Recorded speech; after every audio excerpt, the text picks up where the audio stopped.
Welcome to Elevating Your Life, where each episode is dedicated to sharing valuable information, useful techniques, and empowering inspiration so that you can experience personal and physical abundance. Success and happiness are within your reach. I am your go-to gal who will help you find your happiness triggers and a true elevated life. I am your host, Paula Vail. Hello again, everyone, and welcome. Today, I am sharing with you someone who is making a difference in many lives. And I'm talking about lives of wolves. We're going to be talking about that. And she is also a newly released author. I have with us today Martha Hunt Handler, author of the novel Winter of the Wolf, and she's going to discuss her book. She's going to discuss her wolf conservation center and much more. So first off, welcome, Martha. Thank you, Paula, for having me. This is exciting. Love being here, and nothing more I'd rather talk about than wolves in my novel. So I love it. Perfect. And I wore my wolf shirt just for this occasion. Oh, love the wolves, just as you do. Well, I would love to begin with maybe a touch of your background. And let's start off with the book. What prompted you to write this book, and give the audience an idea of what your goal is and intention with this amazing book? Okay. I grew up in northern Illinois on the Wisconsin border in a fairly wooded area when we got to Illinois, and I was the youngest by 7 years, and my two older brothers didn't really want a whole lot to do with me, and I was sort of by myself a lot, and I used to hike around the woods near my house starting when I was really little, and I could always hear nature speaking to me. I could hear trees, I could hear animals, and they were very afraid because there was bulldozers starting to come in because the area was being turned into a housing development. And I didn't really think it was odd that I could hear. I thought everybody could hear. And I remember distinctly saying something to a friend who laughed at me, and then I just stopped and never said anything again. Another important thing, this will all tie into my book at some point, but I was brought up very spiritually by my mother, who, just believed that we have many lives and that we're constantly learning, and that souls don't ever die. They're just energy. You're just going to, appear in some other form when you leave this form. And I used to always go to funerals with her, and I could always tell if the soul was in the room or not in the room. And so she was very open to it. I was very open to it, and so was my best friend and her mother. My best friend's name was Gretchen, and her mother used to teach us sort of like an inner confidence, making you understand if you're hearing it, it's happening, believe in it, and don't shut it down because it will go away if you're not listening. Fast forward, I'm 42 years old. We've just moved to New York from Los Angeles. I had 4 children, 5 and under, and I got a call to change my life from Gretchen telling me that she had found her 12-year-old son hanging from a belt in his closet. This sent me like in a spiral, first not knowing what it was I could possibly do for my girlfriend, and then also I just had always been okay with death. My parents had died. I mean, I was just really normally pretty okay with it. Yes, it was sad when people left, but I had a bigger understanding. But to have a friend's 12-year-old son die was just heartbreaking and didn't make sense in any way. And so I started journaling about the experience. And within, I think it was about 3 or 4 months, I actually heard the boy who had died, Brendan, coming to me and telling me that he wanted me to write. My journal needed to become a book, a fictionalized version of his story. And I kept saying, but, I don't really know your story. And he said, if you show up and write, the story's going to unfold. And so my book is sort of a mystery because it's written from a sister's point of view who's lost her brother in a similar fashion. Obviously everyone believes it's a suicide. My protagonist, Bean, does not believe it was a suicide and is trying to use everything she can, including mysticism and spirituality and shamanism, to figure out how he died, because she's having a very hard time mourning for her brother, because the brother that she knew would never have taken his life. So yeah, I can't tell you what happens, except it's like, I think, a great and uplifting journey. And probably a big theme in my life has been trying to move from a place of grief to one of gratitude. There just doesn't seem to be a lot of movement, or, yeah, it just seems like a place that you sit, and it's a very dark place. And I'm trying to get people to see, well, you can't do anything about the fact that they're no longer with you, but you can keep them alive by talking about, what did they teach you? What were the stories? What were the events in their life, so that you're constantly remembering that the goodness of that person and with that soul, how it touched everybody. Yes, I love that. I love that. That is powerful. And I know myself, my prior husband tragically passed away at 34, and I went through so much anger, but then I have to be grateful that he was in my life. I'm going to be grateful that I had him. That's a powerful statement, Martha. That really is. Yeah, really. And I see, it must be really horrible for all the people that are losing people during this pandemic, that don't ever get to see their loved one, to say goodbye, to have any final words. But I think if we are more on this spiritual belief that, it doesn't matter so much if you were there or not. They know you're there, and they're not going to leave your side just because you can no longer see them with your eyes. You have to feel them with your heart, and just believe that souls can't disappear, because energy can't disappear. Yes, that is so true. That is so true.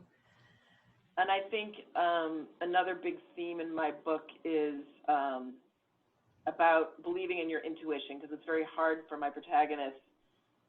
Everyone thinks she's crazy to try to figure out how her brother died, because how else can you be if you have a belt around your neck? I mean, there wasn't any sign of forced entry, blah, blah, blah. So, and she's so strong in her beliefs that she knows that it wasn't a suicide, that I just think a lot of times, especially young people, though it can happen at any age, we're told something and we believe it, and it's not true, and it's not our own knowing of ourselves, our own wisdom. It's sort of, we let it take over. So when I was going through all of this, and this theme kept coming up for me, and I was trying to figure out how to weave it in, I came across the first book I ever wrote when I was 7 years old, and I had written this story about a bunny, and I had illustrated it. My parents were out. I had a babysitter. And when my parents came home, I was so excited to show them. And I told my dad, I'm going to be a writer when I grow up. And he said, no, you can't be a writer. Writers don't make any money. And I think, I really was I listened to him and believed him. And so when this boy, Brendan, who passed over, came to me to say, you have to write this book of fiction, I thought, well, I can't write fiction. And then when I found this book, I thought, why did I ever listen to him? I think this was always what I was here to do, but I let that part of me get shut down because I didn't have the strength to say, no, I feel inside of me, this is what I should do. And I think it happens a lot with, a teacher says, oh, well, science is just not your thing, or, you're going to always have to watch your weight because you've got a little belly going on, or, just the littlest thing, one sentence, and it can really change, especially little ones' lives. Mm-hmm. Yes. And I think, when my 4 kids were teenagers, and they would be well, I didn't think I was doing anything wrong. And I was like, did you really not think that? Did you listen to your body? Because we get so many, clues, your hair stands up, or you feel a little sick to your stomach. I think you always know when you're doing something that is not right, or, if it feels uncomfortable, you probably shouldn't be doing it. You probably shouldn't be at that party. You probably shouldn't get behind that wheel. You know, those kind of things that so much knowledge within our body, and sometimes we just kind of shut it off and don't listen to it. Yes. Yes. When really, that really is so powerful, and really that should be our number one source of information, not what someone else tells us. Correct? Correct. Yes. Yes. Yes. Oh, I love it. I love it. It's a beautiful theme, and it's a great read.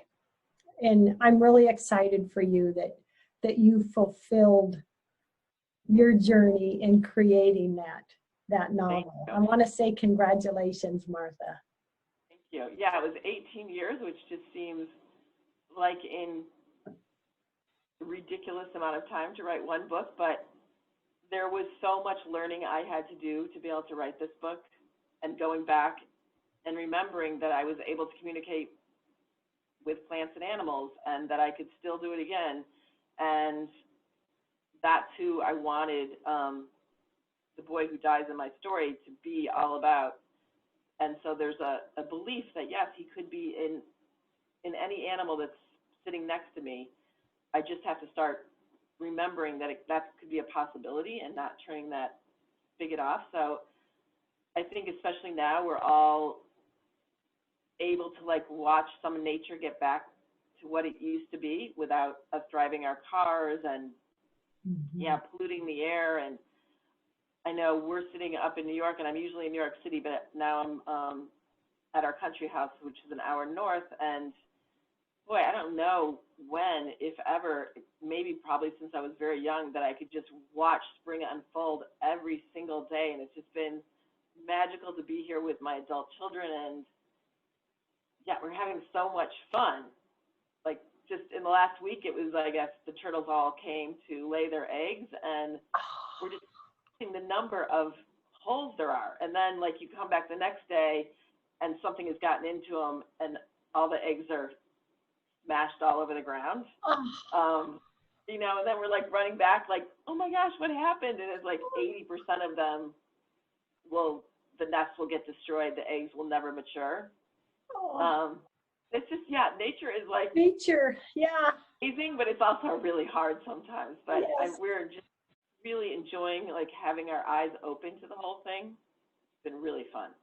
Oh, I love it. I love it. Well, speaking of nature and, you know, animals, tell us about mywolf.org. How did you get involved?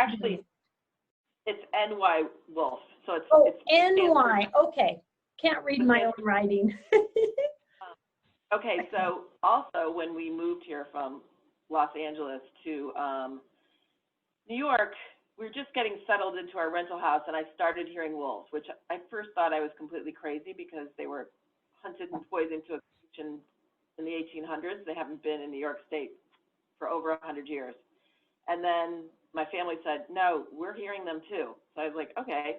And they'd always been in my dreams, like ever since I can remember, but never, so always like showing me, you need to look at this person a little harder, or you should stay away from this situation. Just kind of like there is little guiding spirits telling me to clear or go for something.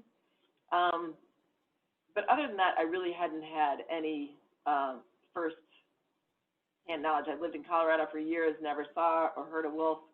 So this was magical hearing these wolves in New York. And one day I left the kids at the school bus and walked into the woods and found this enclosure that had 2 wolves in it next to an old beat up trailer. And I knocked on the door and I met this young French concert pianist. Her name is Hélène Grimaud, and she told me that she had plans to open up a wolf sanctuary. And I said, oh my gosh, like what are you going to do? Well, I want to educate people about why wolves are so important. I want to be a part of the Fish and Wildlife Department's species survival plan for the 2 most critically endangered wolves. So that's the red wolf and the Mexican gray wolf. And I want to do advocacy work to make sure the right bills are passed or don't get passed if they're harming wolves. So I literally jumped on board feeling like all my dreams have been answered. I had left my job as an environmental consultant when I left LA, and so I was just not sure what I was going to do, if I was going to do anything. So this kind of checked off every box. I was so excited to help her. So we've come a long way. I mean, that we only had started off with a few acres and a trailer, and now we have, I think it's 32 acres and 11 full-time staff. We see about 15 to 20,000 people come to our campus for various classes. So we have, all different age group classes. We have camping with wolves, so you're just in tents and you can sleep outside the enclosures. Oh my gosh. And which is amazing because they're, yeah.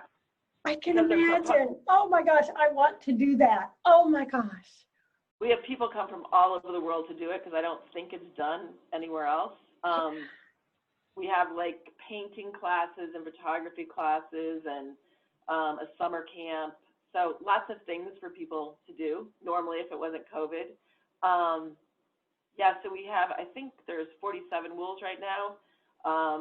We have no say in what wolves get moved around, but the sad thing is that the numbers are so low for the 2 critically endangered wolves. So the Mexican gray wolves were down to 6 in the world. Oh, so no. We're trying to come back from, and so that's been really difficult.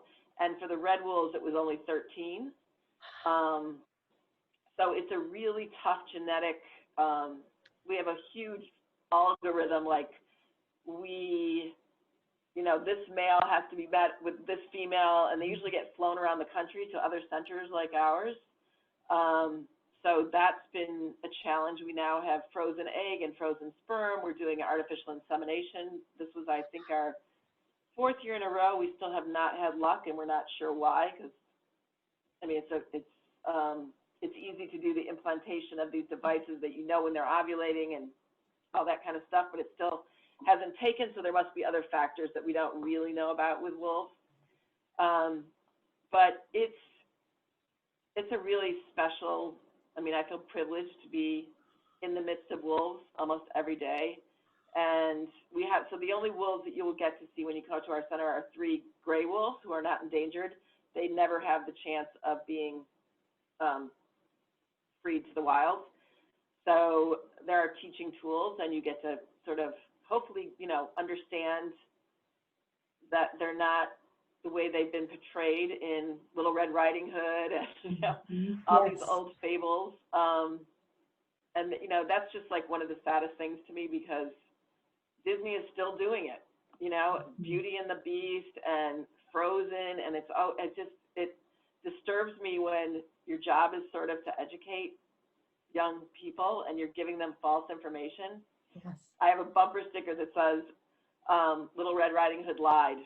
And, I have a lot of kids come up to me like, what does that mean, lady? And I'm like, just that fable was about don't talk to strangers. And unfortunately, they used a wolf. And it, just plants a bad memory for people of what wolves are. On the other hand, we have all the, the Twilight and Game of Thrones, which has caused a lot of people to go out and buy wolf-dog hybrids, which we do not recommend. We used to get like a call maybe once every 3 months or something saying, can you come take this wolf dog off our hands? We don't do that because we only deal with the purebreds from the 2 wolf species, so we can't help. There was one place in New Jersey, but they filled up long ago and can't take anymore. And if they show up in a shelter, they're immediately put down. They're illegal and almost. They're really hard to control. No one should ever get a wolf dog hybrid, so we're always trying to for that, because now I think we're getting, I don't know, like 20 calls a month of people wanting to know what, they're just too, they have big teeth and they're tearing apart our furniture or our car or whatever. And so we need a shelter for them somewhere, don't we? We need another shelter for them. And education, I think that, and don't education. Get them in the first place. Don't encourage breeders to go out and breed them, because it's just not a smart idea. Yeah, because people are doing that. They think it's going to be fun, really great. Yes. Yep. Yes. I mean, they are cool, and it's funny because, I know you're a wolf person, and it's, the people that are such, like, we are really wolf people. Like, either they've been in your life always, there's something about them you can't really explain.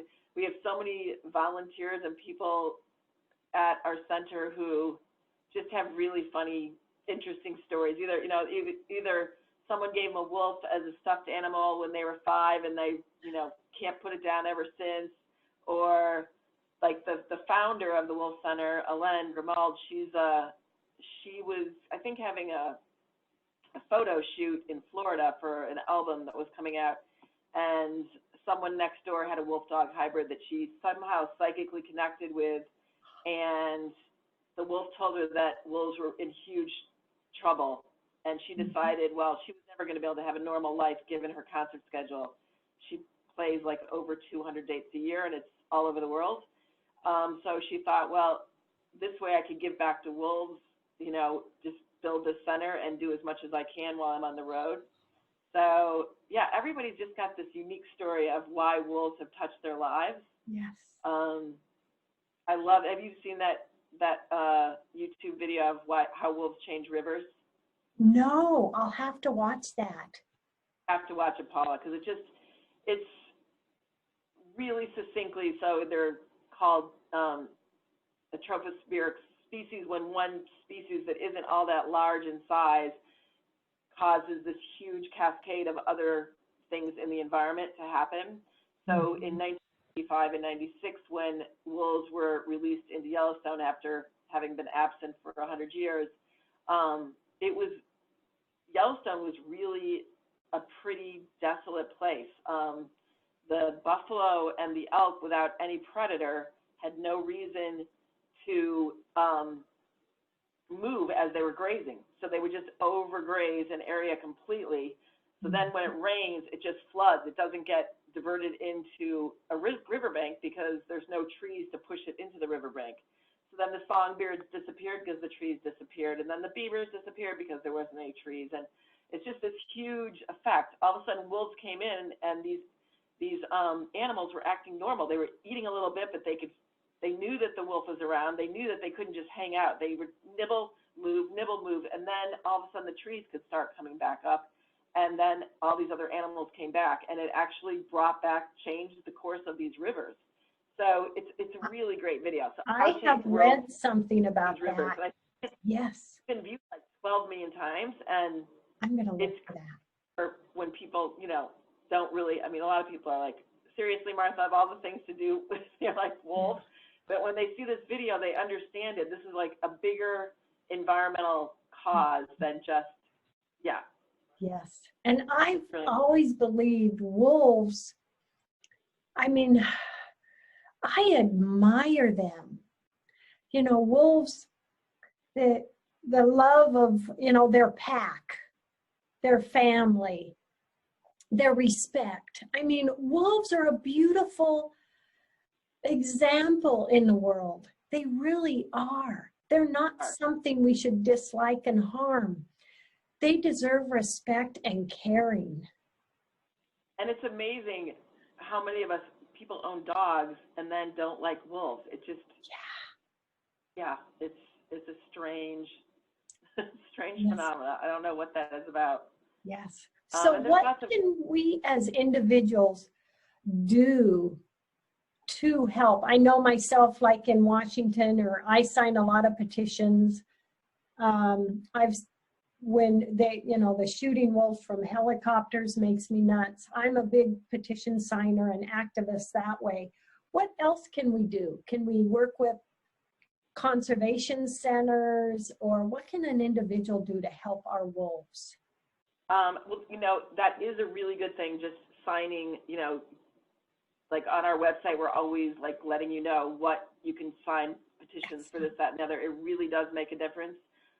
We have I think close to 5 million Facebook followers. So we, when a politician puts out a bill that they're considering, we can jam them to the point that they just let the bill go because they didn't know that there was this audience out there that's ready to go after them.